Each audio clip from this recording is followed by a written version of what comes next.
So, you prefer to bring it tomorrow or I call you at 5 a.m.? Yes, Ramasari, I will bring tomorrow, otherwise my wife.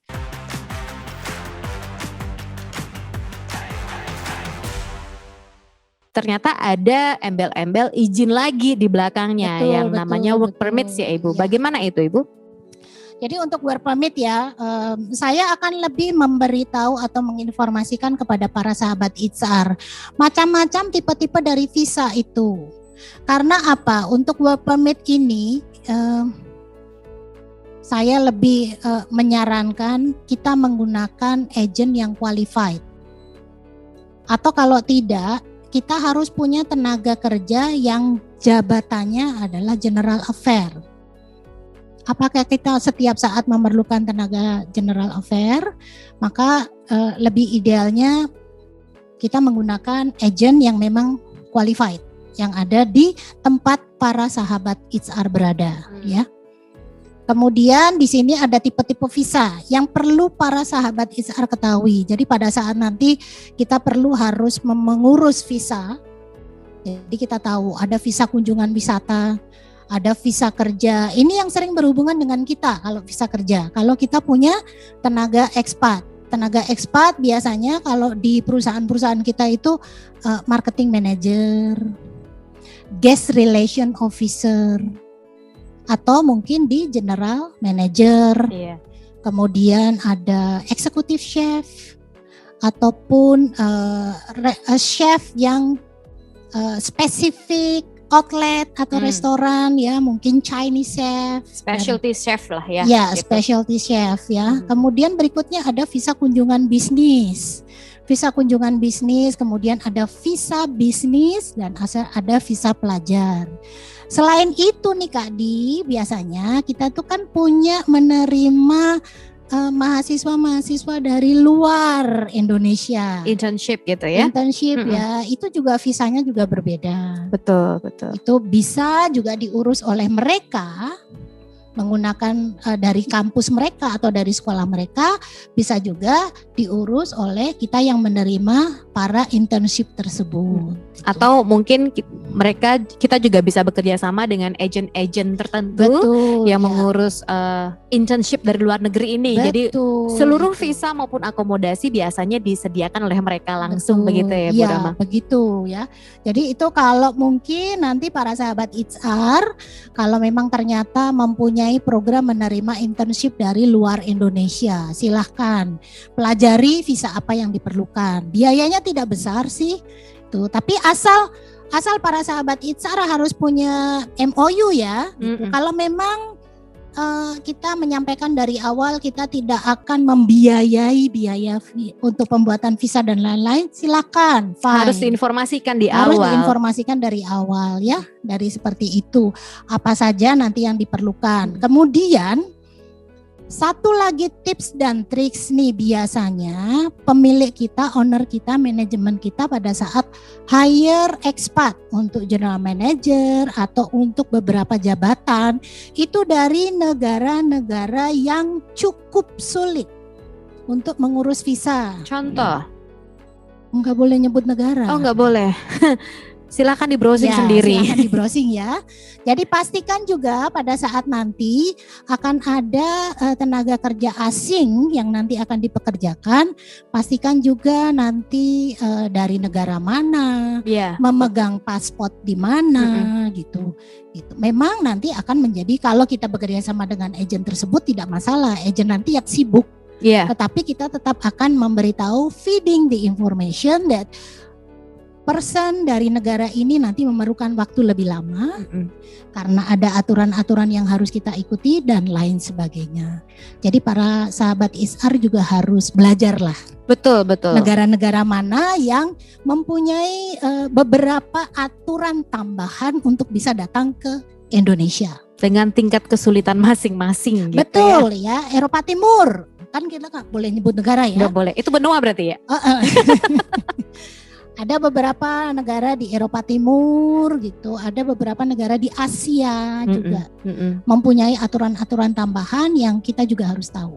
Iya, pun kalau kita bekerja sama dengan agen-agen tertentu, ada baiknya kita juga mengetahui flow-nya gitu ya Bu ya. Betul, iya. Jangan hanya bilang maksudnya jangan agennya saja gitu, tapi kita harus tahu jangka waktu untuk mengurus visa tersebut ya. Dari mulai step pertama, step kedua, RPTKA, INTA dan lain sebagainya, itu kita juga harus tahu jangka waktunya pada saat mengurus. Itu jangan nanti kalau kita hanya mengandalkan agen, kita sendiri juga tidak punya power untuk ini. Kita mau tenaga asing ini sampai di Indonesia, di Bali bulan ini, tanggal ini. Ya, iya, betul. Oke, berikutnya apalagi nih, ada macam-macam visa ini ya, visa kunjungan nih kayaknya.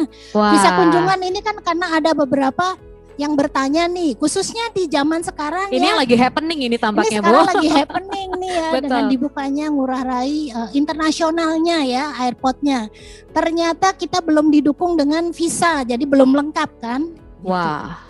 Jadi sekarang ini masih visa ini misalnya kita nggak boleh nyebut ya, tetapi on progress. Jadi kita yakin pemerintah sedang bekerja keras supaya semua visa bisa segera masuk ke Indonesia. Betul. Nah ini hanya slip-slip tambahan ya, tipe visa kunjungan gitu ya. Ada yang rapat, ada yang bisnis, kemudian ada visa yang kalau kita punya satu perusahaan punya kafe, terus pakai live band, terus pakai band dari luar Indonesia, itu juga visanya berbeda, ya visa kerjanya berbeda, tidak seperti kita dan lain sebagainya. Jadi para sahabat HR perlu juga mengetahui apa-apanya. Iya, betul sekali. Nah ini dia nih, over lebih, stay tinggal lebih, kelebihan tinggal ya. Seperti tadi saya sampaikan bahwa para sahabat HR harus tahu berapa lama untuk mengurus izin-izin tersebut, visa tersebut, masa berlakunya, karena overstay-nya sekarang mahal, 1 juta per hari. Kalau sudah tidak berlaku ketahuan overstay, kita harus bayar. Kalau 3 hari ya 3 juta. Iya. Kalau 3 hari. Kalau 3 hari. Kalau 2 minggu berarti 14 hari. Ya 14 kali 1 juta. Itu perlu kita sampaikan kepada pihak manajemen dan pihak owner bahwa akan ada tambahan pengeluaran seperti sejumlah ini dan lain sebagainya. Begitu. Ibu pernah mengalami nggak kalau ada yang tenaga kerja asingnya, karena kan kalau kita mengurus perpanjangan kitas maupun kitas itu kan kita mesti minta paspornya dia dan ID-nya dia, yang kadang-kadang suka ngeyelan gitu kan, nanti aja ketinggalan di sini di mana gitu kan ya, dan akhirnya at the end of the day lambat ngurus. Betul. Dan bisa leading to overstay. Itu pernah nggak kejadian Bu? Dan gimana tips-tipsnya? Kita kadang-kadang HR suka agak, aduh enak nggak ya ngomong ya, enak nggak nagihin lagi ya kayak begitu kan? Gimana Ibu sebaiknya yang dilakukan? Memang kalau untuk saya pribadi memang belum pernah terjadi ya. Tetapi ada beberapa rekan-rekan yang pernah bercerita mereka mempunyai kendala karena tenaga ekspat mereka yang begitu menganggap semua itu bisa dibayar. Nah, oke ya, semua itu dibayar, dicatat. Itu dulu ya. Jadi tips dan triksnya kita mengetahui masa berlaku 3 bulan sebelumnya, reminder. Nah, kemudian setelah itu kalau saya langsung, can you please bring your passport tomorrow? Ya, wajah juteknya ya. Yeah. Oke, no, nice ya. Nice. Can you please bring your passport tomorrow morning during morning briefing at my desk? Thank you.